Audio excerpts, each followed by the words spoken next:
Hi hello నమస్తే, welcome to మన 9 TV న్యూస్కు స్వాగతం.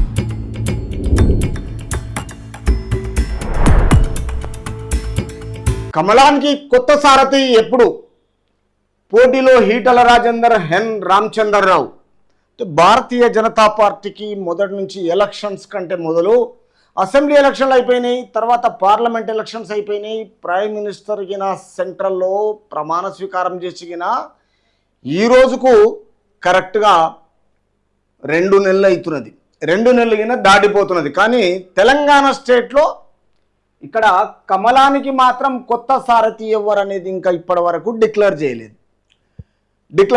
అంటే ఒక జాతీయ పార్టీకి హోదా తగ్గట్టుగా ఇక్కడ ఉన్న 8 మంది అసెంబ్లీ ఎన్నికల్లో 8 మంది గెలవడము, పార్లమెంటుల్లో 8 మంది గెలవడము, ఈ 16 మంది గెలిచిన తర్వాత తెలంగాణ రాష్ట్రానికి భారతీయ జనతా పార్టీకి ఒక కమలానికి ఒక రథసారథి లేకుండా వ్యవహారం నడిపిస్తున్నారంటే అది అర్థమైతలేదు.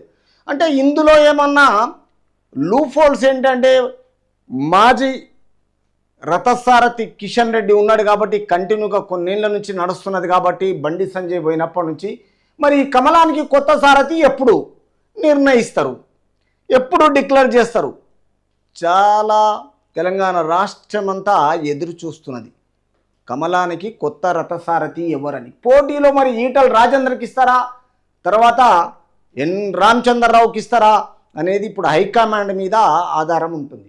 కాబట్టి బీజేపీ రాష్ట్ర శాఖకు కొత్త అధ్యక్షుడు నియామకం అంశము మరోసారి చర్చనీయాంశం అవుతుంది.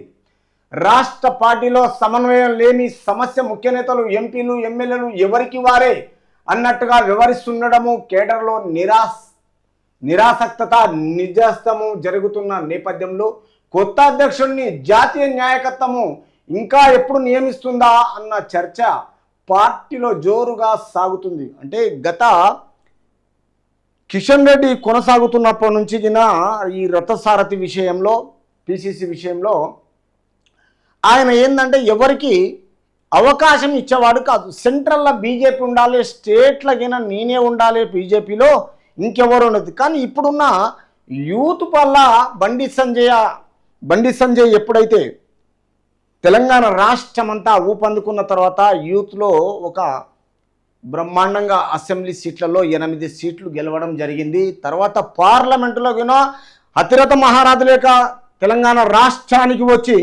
రాష్ట్రాన్ని అనుకూలంగా అందరూ కలిసికట్టుగా ప్రయాణం చేసి ప్రచారాలు చేసి 8 మంది పార్లమెంటు సీట్లు గెలిపించుకోవడం జరిగింది.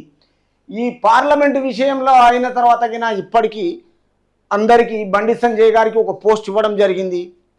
తర్వాత తిరిగి మళ్ళా కిషన్ రెడ్డికి ఇవ్వడం జరిగింది. మరి ఇక్కడ ఉన్న మాజీ ఎక్కడైతే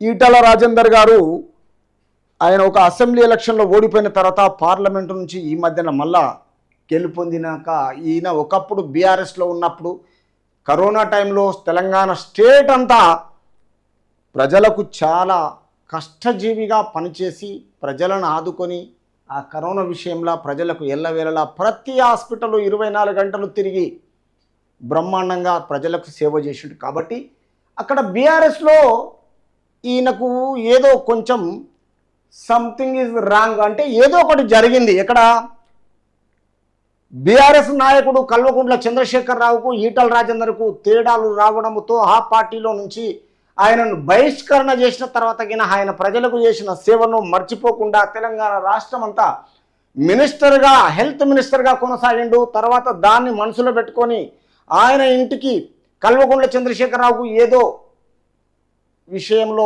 పిలవడం జరిగింది. ఆయన పిలిచిన తర్వాత ఆయనకు మనసులో వచ్చిన తర్వాత ఆ ఫీలింగ్ను బయటపెట్టి ఆయనను పార్టీలో నుంచి బహిష్కరించారు. కానీ మొదటి నుంచి ఈటల రాజేందర్ ఏంటంటే ప్రజల మనిషి, ప్రజలతో ఎన్నుకున్న మనిషి, ప్రజల గురించి ఎల్లకాలము ఉద్యమ పోరాటంలో ఈయన బ్రహ్మాండంగా తెలంగాణ రాష్ట్రం అంతా అందరికీ గుర్తింపు పోయేటల్లా హార్డ్ వర్క్ చేసేసి తెలంగాణ రాష్ట్రం రావడంలో 2001 నుంచి ఈయనదొక పెద్ద పాత్ర ఉన్నది. ఆ పాత్రలో ఈయన బీఆర్ఎస్ నుంచి బయటకు వచ్చిన తర్వాత బీజేపీలో కలవడం జరిగింది. ఎందుకంటే బీఆర్ఎస్లు నానా రకాలుగా ఆయనను ఎన్నో హింసలు పెట్టడానికి ప్రయత్నం చేశారు ఇల్లీగల్గా.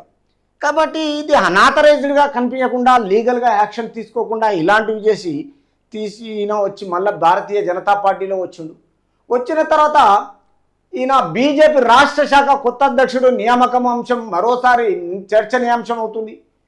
రాష్ట్ర పార్టీలో సమన్వయం లేని ముఖ్య నేతలు ఎంపీ ఎమ్మెల్యేలు ఎవరికి వారే అన్నట్టుగా వ్యవహరిస్తుండడం, కేడర్లో నిరాసక్తత నిస్తేజం పెరుగుతున్న నేపథ్యంలో కొత్త అధ్యక్షుడిని జాతీయ నాయకత్వం ఇంకా ఎప్పుడు నియమిస్తుందని ఎదురు చూస్తూ ఉన్నారు.